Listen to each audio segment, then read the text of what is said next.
বিষয়গুলো উঠে এসেছে আর কি। একবার প্রথম যে স্ট্যাটাসটি নিয়ে আসলে এত তোলপাড়, সেই স্ট্যাটাসের আসলে বিষয়টা যে তার আসলে কতটুকু ঋণ খেলাপি, এই বিষয়টা যদি একটু বলেন। আচ্ছা, প্রথমে স্ট্যাটাসটা আমি যখন দিয়েছি আমি কিন্তু তথ্যগুলো আগে সন্নিবেশিত করেছি এবং আপনি দেখেছেন হয়তোবা যে আমার স্ট্যাটাসের কমেন্ট সেকশনেও আমি সেই ডকুমেন্টগুলা আমি চমৎকার করে আমি লিপিবদ্ধ করে রেখেছি। এবং ওই ব্যাপারটা তারা 2016 সালে লোন নিয়েছিল 2.5 কোটি টাকার, 2016 সালে। এবং তারপরে এটা বাড়তে বাড়তে এখন 3,08,00,000 এবং এডিশনাল কিছু একটা ইন্টারেস্ট তাদের জমা হয়েছে, মানে এই পরিমাণ টাকার তারা ঋণ খেলাপি। একটা ব্যাংকিং সেক্টর কিভাবে চলে, কিভাবে লোন ডিফল্টার হয়, কিভাবে পেব্যাক করা যায়, এবং প্রত্যেকটা সিস্টেম তার একটা কথাও সামঞ্জস্যপূর্ণ না। তার কারণ দেখেন, সে বলছে যেটা যে ব্যাংকের সাথে যখন তাদের টার্মস অ্যান্ড কন্ডিশনস মিলে নাই তখন তার আদালতে গেছে দুইটা পার্টি। ব্যাপারটা তো এটা ঘটেছে কি? ঘটে নাই।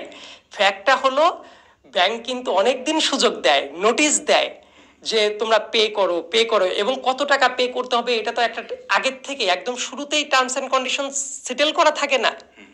তাহলে সে কোনো কিছুই না বলে সে যে বললো যে তারা আদালতে গিয়েছে, আসলে আদালতে তো নিয়ে গিয়েছে ব্যাংক। এবং ব্যাংকে কখন যায়? একজন মানুষ যখন ঋণ খেলাপি হয়ে যায় তারপরে কিন্তু যায়। তার মানে অ্যাজ অফ টুডে রাফসানের পরিবার, ওই বাবা মা, তারা ঋণ খেলাপি। কিন্তু রাফসানের ভিডিওর ভিতরে কি এটা দেখেছেন? উত্তর হলো দেখেন নাই। তার মানে সেই ব্যাপারটা কিন্তু পাশ কাটিয়ে যাচ্ছে।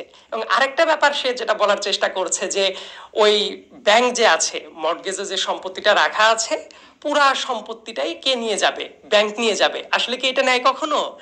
ব্যাংক যদি বিক্রি করে, নিলামে তুলে বিক্রি করার পরে ব্যাংকের যতটা প্রাপ্য তার একটা পয়সাও ব্যাংক বেশি নেয় না। তারা ওইটা নেওয়ার পরে বাদ বাকি যে অংশটা যদি থাকে সেই ক্ষেত্রে যারা মালিক আছে তাদের কাছে দিয়ে দিবে। সো তার এই বক্তব্যটাও কিন্তু ফল্টি। এবং তারা যে ঋণ খেলাপি হয়েছে, রাফসান দেখেন তার ভিডিওর ভেতরে একটা কথা বলেছে যে করোনার কারণে তারা একটা এক্সকিউজ খোঁজার চেষ্টা করেছে, কিন্তু আমি খোঁজ নিয়ে দেখেছি তারা লোন ডিফল্টার হয়েছে করোনারও আগে। তাইলে যারা করোনার আগে ডিফল্টার হয়ে গেল তাদের জন্য কি করোনার ইম্প্যাক্টটা ডিফল্টার হওয়ার জন্য কি গুরুত্বপূর্ণ কোনো কিছু? উত্তর হলো না। এবং দেখেন এই প্রত্যেকটা সিস্টেমে তার প্রত্যেকটা বক্তব্যের ভেতরে অসামঞ্জস্যতা আছে। এবং তারা একটা গুড সিটিজেনের কথা বলছে যে তারা কোর্টে গেছে। এবং সবচেয়ে মারাত্মক যেটা তথ্য, সে গতকাল রাতে, মানে আমি যে মুহূর্তে কথা বলছি মঙ্গলবার রাত 9টার সময় সে ভিডিও আপলোড করেছে। সে জানে না যে রায় হয়ে গেছে, কিন্তু আমি তো জানি রায় হয়ে গেছে। এবং সেই রায়টা হয়েছে এক্সপার্টি ডিগ্রি। আমরা লয়ের ভাষায় এক্সপার্টি ডিগ্রি বলি, কিন্তু এটা আমজনতার উদ্দেশ্যে বোধগম্য করার জন্য আমি যেটা বলতে পারি, এটাকে বলে একটা পক্ষ যখন আপনাকে আদালতকে সহায়তা করে না, বারবার নোটিশ দেওয়ার পরেও যখন যায় না, তখন এক পক্ষের কথাটা শোনার পরে ফ্যাক্টগুলো চেক করার পরে আদালত একটা রায় দিয়ে দেয়। সেই এক্সপার্টি ডিগ্রি কিন্তু কোর্ট দিয়ে দিয়েছে সেটা সকালবেলায়। তার মানে সে রাতের বেলায় বলছে রায় দেয় নাই, কত টাকা দিতে হবে সে জানে না। কিন্তু আমি তো জানি। সেটা আপনি কোর্টে গেলে অবশ্যই দেখতে পারবেন, মামলার একটা নির্দিষ্ট নাম্বার আছে, সেটা দেখলেই দেখবেন তার রায় হয়ে গেছে। তার মানে এই ব্যাপারটা ইদার সে অসত্য কথা বলেছে, অথবা সে লুকানোর চেষ্টা করছে, অথবা সে জানে না। একজন ইগনোরেন্ট ব্যক্তি সে এসে যখন উল্টাপাল্টা কথা বলবে, এটা কি যুক্তিসঙ্গত কোনো কিছু হলো? আমার মনে হয় না। এবং দেখেন তার এই কথাগুলোর ভেতরে সে আরেকটা যে কথা বলছে যে তার দায়টা কোথায়, এবং এইটা বলতে গিয়ে সে কিন্তু একটা চমৎকার কথা বলে দিয়েছে যেটা আসলে তার এগেইনস্টে চলে গেছে। সে বলছে তাদের হাতে টাকা আছে, যে কোনো মুহূর্তেই দিয়ে দিতে পারতো, কিন্তু তারা জানে না যে কত টাকা দিতে হবে। এবার খেয়াল করেন, ব্যাংক যে তাদেরকে 2.5 কোটি টাকা যে লোনটা দিয়েছে, ইন্টারেস্টের হিসাব না হলে পরবর্তীতে সেটেল করবে কোর্ট, কিন্তু সেই টাকাটা কি একটা পয়সাও তারা কম দিতে পারবে? এটা তো দিতেই হবে। এবং ব্যাংক যতদিন তাদেরকে নোটিশ দিয়েছে, নোটিফাই করেছে, প্রত্যেকটা জায়গায় নিশ্চয়ই লেখা ছিল যে কত টাকা তাদের বাকি আছে। তো এই জিনিসগুলো কি তার জানা নাই? সে যে অস্বীকার করছে, সে জানেই না কত টাকা দিবে, এটা তাহলে সত্য কথা হলো না। এবং আরেকটা গুরুত্বপূর্ণ কথা আছে, দেখবেন সে তার ভিডিওর ভেতরে দাবি করছে যেটা কত টাকা দিবে এটা জানে না, জানলেই সে দিয়ে দিতে পারতো। তো 2016 সালে লোন নেওয়ার পরে 2024 সাল, এখন 8টা বছর চলে গেছে, এইটার ভেতরে তাকে একটু জিজ্ঞেস করবেন তো একবারও কি তারা কোনো টাকা পে করেছে? অথবা তারা যদি সদিচ্ছা থাকতো, আপনার সদিচ্ছা যদি থাকে, আপনি তো ব্যাংকে যাবেন, যাওয়ার পরে বলবেন যে আমি টাকাটা দিতে চাই।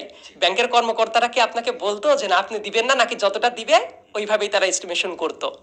কাজেই তার যে বক্তব্য সে জানেই না, এই কথাটা কি তাহলে যুক্তিসঙ্গত হতে পারে? একদমই যুক্তিসঙ্গত হতে পারে না বলেই আমার মতামত। দেখেন প্রত্যেকটা তার যে স্টেটমেন্ট, সে প্রত্যেকটা স্টেটমেন্ট ফল্টি। যেমন এবং আরেকটা জিনিস আমি আইডেন্টিফাই করেছি, যেগুলো তো পাবলিক ডকুমেন্ট।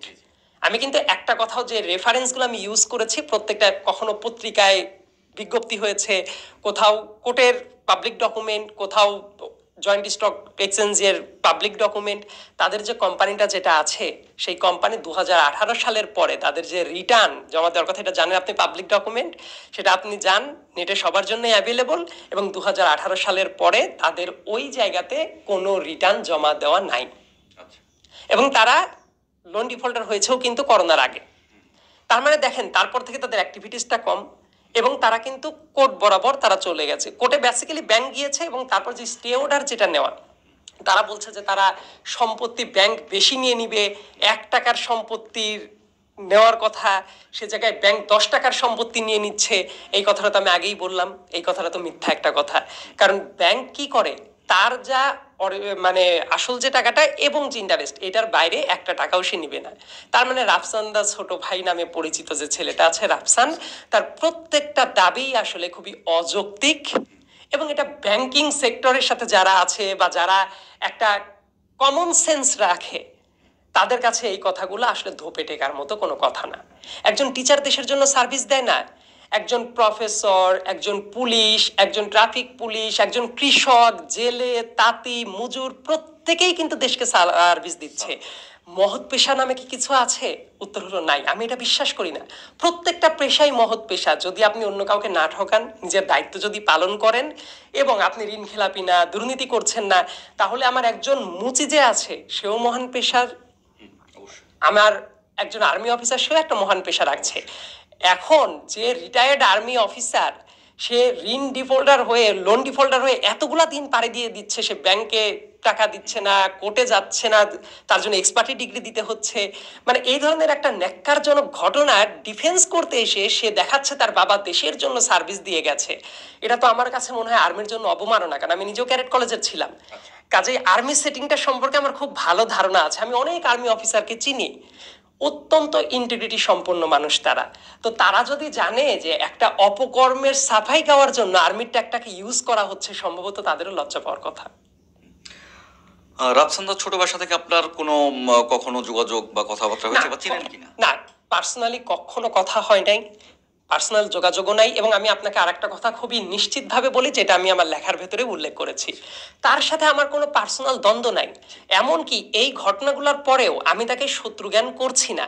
তার কারণ হলো, আমি এই আইডিয়াকে, যে ঋণ খেলাপি হয়ে যাওয়ার পরে পেমেন্ট না করে বছরের পর বছর রেখে দেয় জনগণের টাকা, এই আইডিয়াকে আমি কাউন্টার করেছি। রাফসান দা ছোট ভাইয়ের ফ্যামিলি হলো একটা উদাহরণ। আচ্ছা, আমি চাই যে তারা এটা পে ব্যাক করুক, দ্যাটস ইট। এর মানে এই না যে তারা আমার শত্রু হয়ে গেছে, বরং তারা যদি পে ব্যাক করে, আমি তাদেরকে ধন্যবাদ দিতে পারি। এই ব্যাপারে আমার কোনো শত্রুতা নাই। আমি দেশের স্বার্থে এবং মানুষের স্বার্থে শুধুমাত্র কথা বলছি। সে আমার মোটেই শত্রু না, বরং আমি তো এক্সপেক্ট করবো যে সে তার ক্যারিয়ারে অনেক ভালো করুক, যে কাজটা করছে সেটা সে অনেক ভালো করুক। এবং এটার জন্য অনেকে বলতে পারে যে আমি কি তার প্রফেশনাল লাইফে জেলাস ফিল করছি? উত্তর হলো, তার লাইন আর আমার লাইন টোটালি আলাদা। এবং আমি তো এক্সপেক্ট করি যে তারা এই ঋণটা পরিশোধ করবে, এবং তারা তাদের ব্যক্তিগত জীবনে তারপর যা খুশি তাই করে বেড়াক, আমার কোনো সমস্যা নেই। কিন্তু যতক্ষণ পর্যন্ত না এই ঋণের টাকাটা পরিশোধ করবে দেশের স্বার্থে, দেশের মানুষের স্বার্থে, একজন নাগরিক হিসেবে, ততদিন আমার আপত্তি আছে। আচ্ছা ভাইয়া, রাফসান দার ছোট ভাই তার ভিডিওতে এরকম একটা ইঙ্গিত করেছেন যে যে আসলে মূল সমালোচক, যিনি আসলে এই ব্যাপারটি করেছেন, তার বিরুদ্ধে আইনি ব্যবস্থা নেবেন। আপনি শুনেছেন কিনা, বা আপনার এই সম্পর্কে কোনো বক্তব্য আছে? আমি এটা শুনেছি। আমি নিজেও আইনের স্টুডেন্ট, এবং এই জাতীয় ব্যাপার, সে, আমি এতক্ষণ যে কথাগুলা বললাম, সে কিন্তু প্রত্যেকটা কথা দেখেন প্রচলিত সিস্টেমের বাইরে গিয়ে একটা গোজামিল কথাবার্তা বলেছে। দেওয়ার পরে সে আমাকে একটা প্রচ্ছন্ন হুমকি দেওয়ার চেষ্টা করছে যে আইনি ব্যবস্থা নিবে। তো আইনের ধারা, আইন কিভাবে কাজ করে, এটাকে আমি জানি না। সে যদি আইনের পথে হাঁটতে চায়, আমিও আইনের পথে হাঁটার জন্য পুরোপুরি প্রস্তুত। আমারও অ্যাডভোকেটের সাথে আমি পরামর্শ করেই আমার কাজগুলো দেখাচ্ছি যে কোনো কি ভুল হচ্ছে কিনা। এবং আমি প্রত্যেকটা কাজ দেশের নাগরিকের স্বার্থে, পাবলিক ইন্টারেস্টে করছি।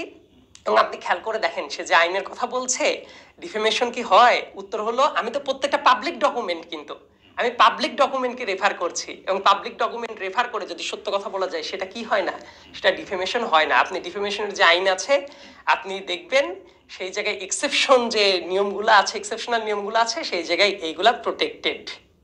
এবং আমি তো সে যেটা কথা একটা বলছে যে সাবজুডিস ব্যাপার নিয়ে কি আমি কথা বলছি কিনা, আপনি তো সাংবাদিক, তো কোর্টের অনেক রায় নিয়ে, সাগররুনির রায় বা কোনো কিছু নিয়ে দেখেন, এগুলা কিন্তু কোর্টের প্রক্রিয়াধীন আছে, সেগুলা নিয়ে কি আপনারা লেখেন না, কথা বলেন না? বলেন তো।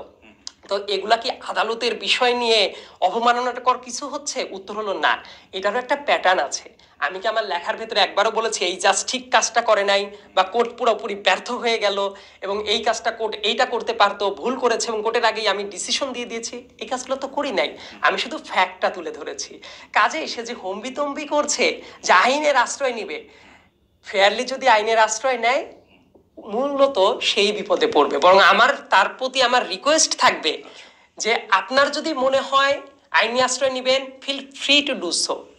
আমিও আমার পক্ষে থেকে আইনের আশ্রয় নিব, আইনের দ্বারাই ডিফেন্ড করব। কিন্তু তার জন্য মঙ্গলজনক হলো দেশের এই টাকাটা পে ব্যাক করে দেওয়া, তাহলেই তো সব সমস্যা শেষ। কিন্তু এই পথে না গিয়ে অন্য যে কোনো পথেই হাঁটতে যাবে এবং আরেকজনকে বলবে আইনের ভয় দেখাবো।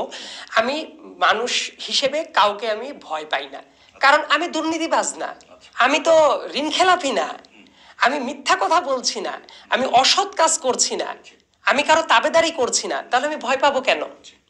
আমি এই প্রচ্ছন্ন হুমকিতে আমি মোটেই ভীত না, বরং আমি সাহসের সাথে এটা মোকাবেলা করার জন্য প্রস্তুত।